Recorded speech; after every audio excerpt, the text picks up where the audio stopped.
भारत की आबादी लगभग 140 करोड़ है और एलपीजी गैस के कनेक्शन लगभग 33 करोड़।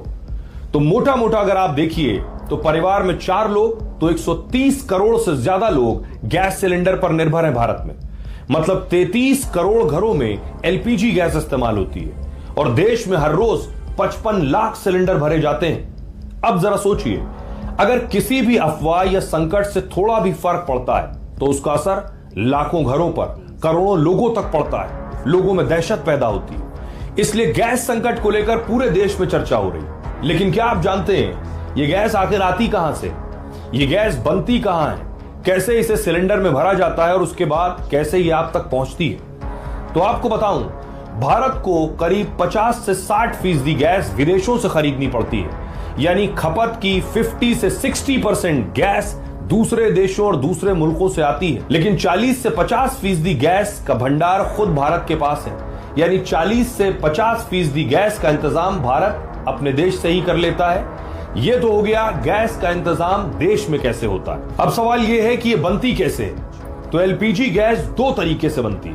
पहला, विदेशों से जो कच्चा तेल आता है उसकी रिफाइनिंग कर यानी शुद्ध कर जब पेट्रोल और डीजल निकाला जाता है तो इस प्रक्रिया में बड़े बड़े टावर्स में ऊंचे तापमान पर इसे बहुत गर्म किया जाता है। तो सबसे हल्की गैस होने के कारण एलपीजी सबसे ऊपर निकलती है और फिर पाइप्स के जरिए इसे इकट्ठा कर लिया जाता है। और दूसरा, भारत में प्राकृतिक गैस के कुएं हैं, यानी नेचुरल गैस के कुएं भारत में मौजूद हैं। इनसे सीधे भारत को गैस मिलती है जिसे रिफाइन किया जाता है। इसीलिए मैंने आपको बताया कि 40 से 50% गैस भारत के पास खुद है।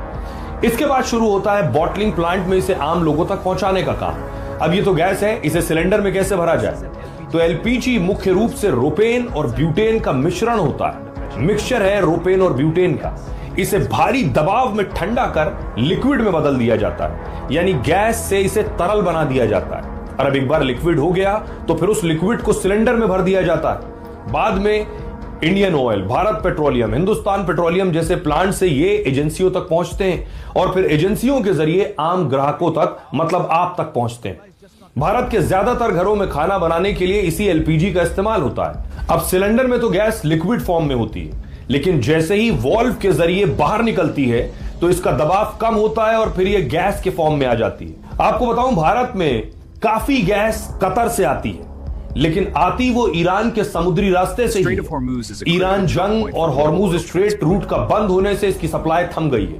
वैसे भारत तेल और गैस 40 देशों से लेता है, लेकिन एक बार अफवाह फैलने लगी कि ईरान युद्ध के चलते लंबे समय तक गैस नहीं मिलेगी तो लोगों ने इस बात पर ध्यान ही नहीं दिया और ज्यादा से ज्यादा गैस सिलेंडर का स्टॉक जमा करने लगे।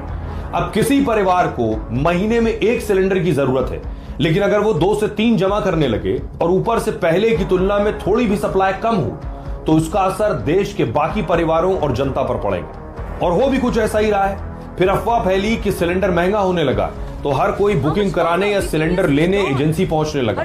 इससे एजेंसी और गैस कंपनी से जुड़ी वेबसाइट पर भी दबाव बढ़ गया और सप्लाई और व्यवस्था की कड़ी गड़बड़ होने लगी। गैस संकट की खबरों के बीच बहुत से लोगों ने चोरी या कालाबाजारी से सिलेंडर जमा किए। उन्हें भी लग रहा है कि परेशानी बढ़ेगी तो वो इन्हें ऊंची कीमतों पर ब्लैक में सिलेंडर बेच सकेंगे। तो इसका असर आम लोगों और कमर्शियल सिलेंडर पर पड़ने लगा। सरकार की पहली प्राथमिकता आम जनता का ख्याल है, इसलिए कमर्शियल सिलेंडर की सप्लाई में थोड़ी कटौती हुई तो दिल्ली, हैदराबाद से लेकर कई शहरों के होटल में संकट बढ़ गया।